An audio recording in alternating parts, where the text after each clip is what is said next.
Francisco Cândido Xavier, Nos Domínios da Mediunidade, 8º livro da coleção A Vida no Mundo Espiritual, ditado pelo Espírito André Luiz. Capítulo 1. Estudando a Mediunidade. Indubitavelmente, concordava o assistente Aulus, a mediunidade é problema dos mais sugestivos na atualidade do mundo. Aproxima-se o homem terreno da era do espírito, sob a luz da religião cósmica, do amor e da sabedoria. E, de certo, precisa de cooperação, a fim de que se lhe habilite o entendimento. O orientador, de feição nobre e simpática, recebera-nos a pedido de Clarencio para um curso rápido de ciências mediúnicas. Especializara-se em trabalhos dessa natureza, consagrando-se-lhes muitos anos de abnegação. Era por isso, dentre as relações do ministro, que se nos fizera patrono e condutor, um dos companheiros mais competentes no assunto. Aulus nos acolhera com afabilidade e doçura. Relacionando aflitivas questões da humanidade terrestre, pousava em nós o olhar firme e lúcido, não apenas com o interesse do irmão mais velho, mas também com a afetividade de um pai enternecido. Hilário e eu não conseguíamos disfarçar a admiração. Era um privilégio ouvi-lo discorrer sobre o tema que nos trazia até ali. Aliavam-se nele substanciosa riqueza cultural e o mais estranho patrimônio de amor, causando-nos satisfação em vê-lo reportar-se às necessidades humanas com o carinho do médico benevolente e sábio, que desce à condição de enfermeiro para a alegria de ajudar e salvar. Interessava-se pelas experimentações mediúnicas desde 1779, quando conhecera Mesmer, em Paris, no estudo das célebres proposições lançadas a público pelo famoso magnetizador.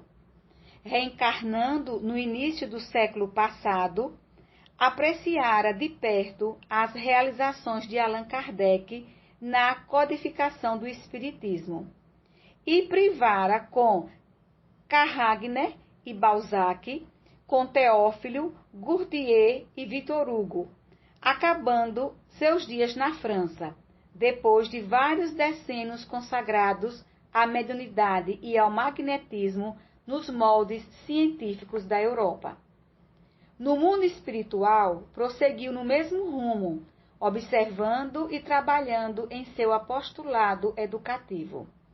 Dedicando-se agora à obra de espiritualização no Brasil, e isso há mais de 30 anos, comentava otimista as esperanças do novo campo de ação, dando-nos a conhecer a primorosa bagagem de memórias e experiências de que se fazia portador. Maravilhados ao ouvi-lo, mal lhe respondíamos a essa ou aquela indagação. Conhecíamos, sim, informamos respeitosos, em dado momento, alguns aspectos do intercâmbio espiritual. Todavia, o nosso desejo era amealhar mais amplas noções do assunto com a simplicidade possível. Em outras ocasiões, estudáramos ao de leve alguns fenômenos de psicografia, incorporação e materialização. No entanto, era isso muito pouco em face dos múltiplos serviços que a mediunidade encerra em si mesma. O anfitrião, afável, aqueceu em elucidar-nos. Colaborava em diversos setores de trabalho e prodigalizar-nos-ia aquilo que considerava com humildade como alguns apontamentos. Para começar, convidou-nos a ouvir um amigo que falaria sobre mediunidade a pequeno grupo de aprendizes encarnados e desencarnados, e em cuja palavra reconhecia oportunidade e valor. Não nos fizemos de rogados ante a obsequiosa lembrança. E porque não havia tempo a perder, seguimo-lo prestamente. Em vasto recinto do Ministério das Comunicações, fomos apresentados ao instrutor Albério, que se dispunha a iniciar a palestra. Tomamos lugar entre as dezenas de companheiros que o seguiam atentos em muda expectação. Como tantos outros orientadores que eu conhecia, Albério assomou à tribuna sem cerimônia, qual se nos fora simples irmão, conversando conosco em tom fraternal. Meus amigos, falou com segurança, dando continuidade aos nossos estudos anteriores, precisamos considerar que a mente permanece na base de todos os fenômenos mediúnicos. Não ignoramos que o universo, a estender-se no infinito por milhões e milhões de sóis, é a exteriorização do pensamento divino, de cuja essência partilhamos em nossa condição de raios conscientes da eterna sabedoria, dentro do limite de nossa evolução espiritual. Da superestrutura dos astros à infraestrutura subatômica, tudo está mergulhado na substância viva da mente de Deus, como os peixes e as plantas da água estão contidos no oceano imenso.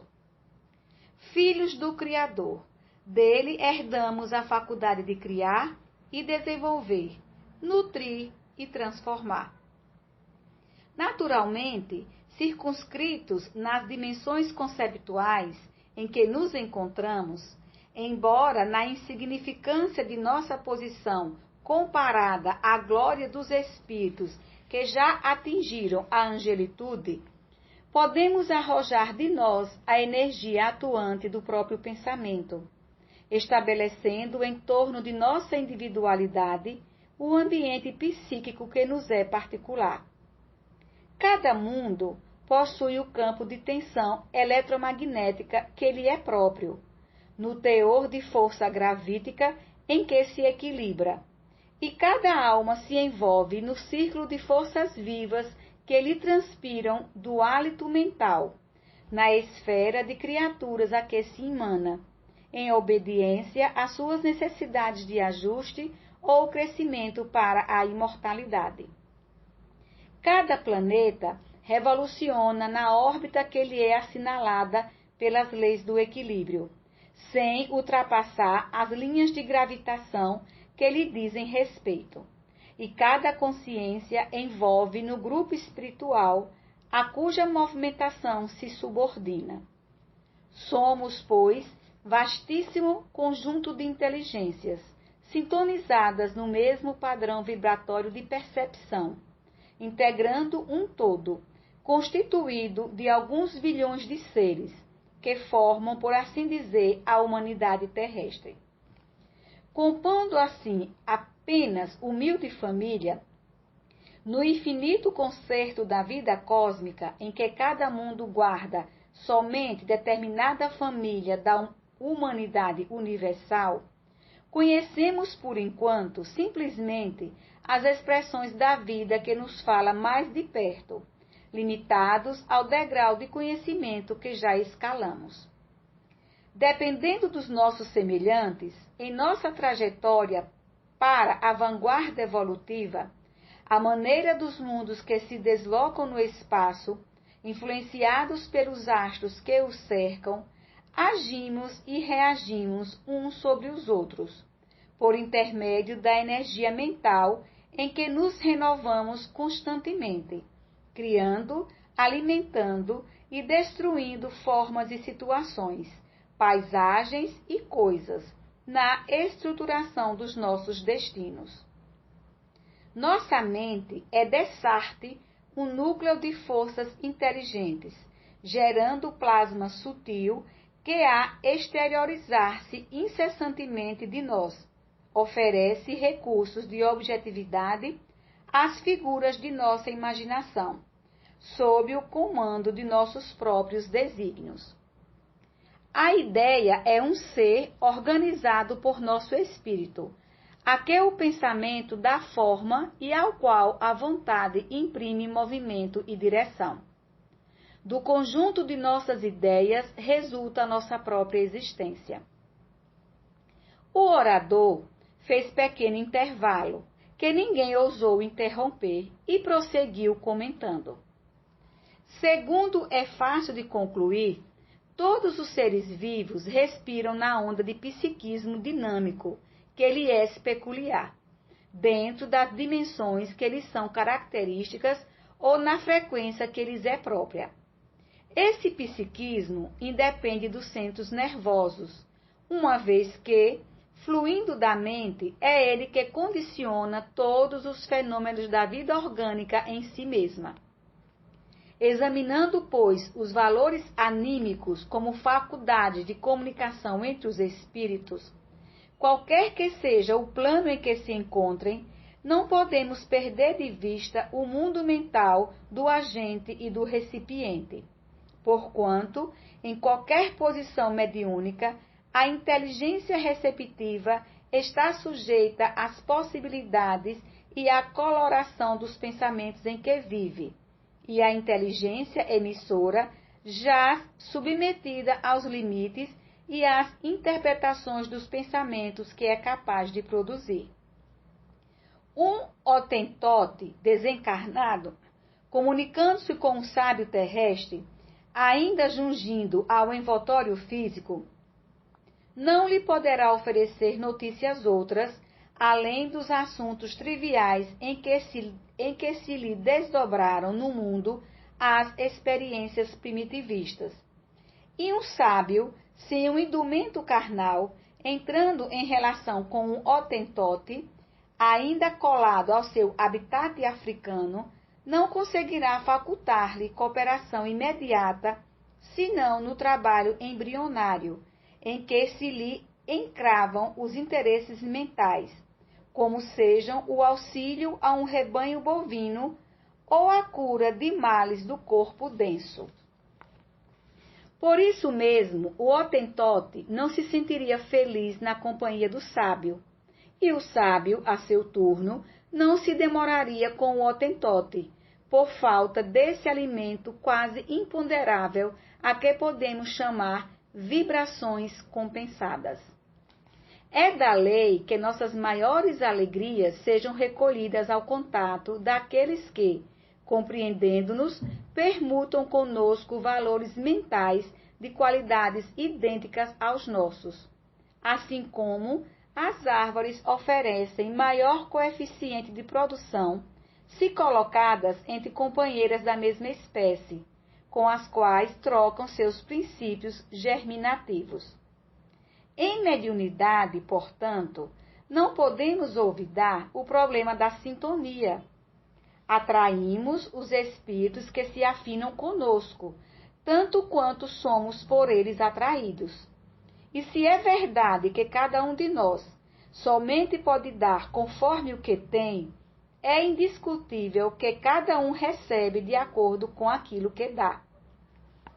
Achando-se a mente na base de todas as manifestações mediúnicas, quaisquer que sejam os característicos em que se expressem, é imprescindível enriquecer o pensamento, incorporando-lhe os tesouros morais e culturais, os únicos que nos possibilitam fixar a luz que jorra para nós das esferas mais altas, por meio dos gênios da sabedoria e do amor que supervisionam nossas experiências.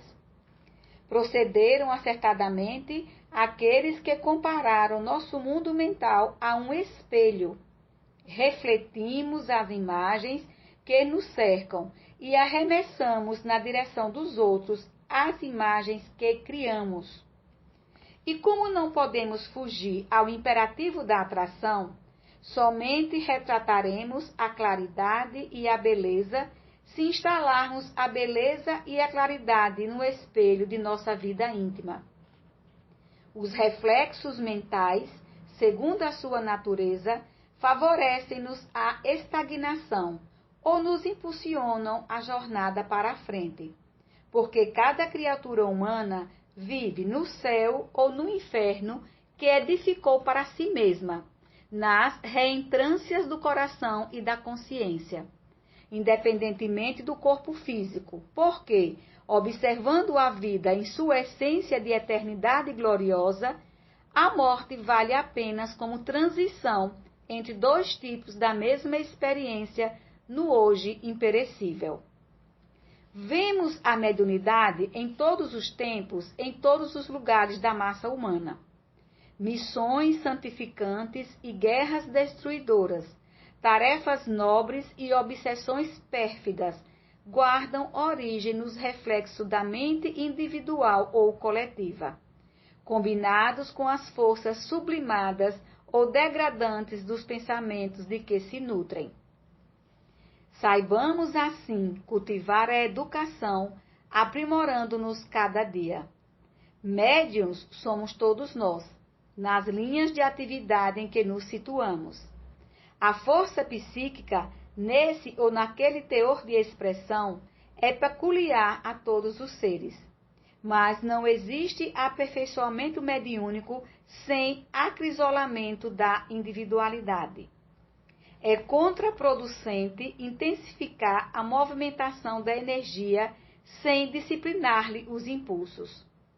É perigoso possuir sem saber usar. O espelho sepultado na lama não reflete o esplendor do sol.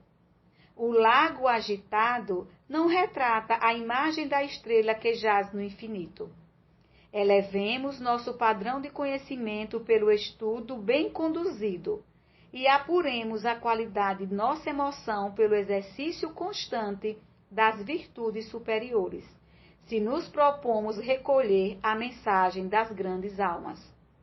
Mediunidade não basta por si só. É imprescindível saber que tipo de onda mental assimilamos para conhecer da qualidade de nosso trabalho e ajuizar de nossa direção. Albério prosseguiu ainda em seus valiosos comentários e, mais tarde, passou a responder a complicadas perguntas que lhe eram desfechadas por diversos aprendizes. Por minha vez, recolhera largo material de meditação, e em razão disso, em companhia de Hilário, despedi-me dos instrutores com alguns monossílabos de agradecimento, ouvindo de Aulos a promessa de reencontro para o dia seguinte.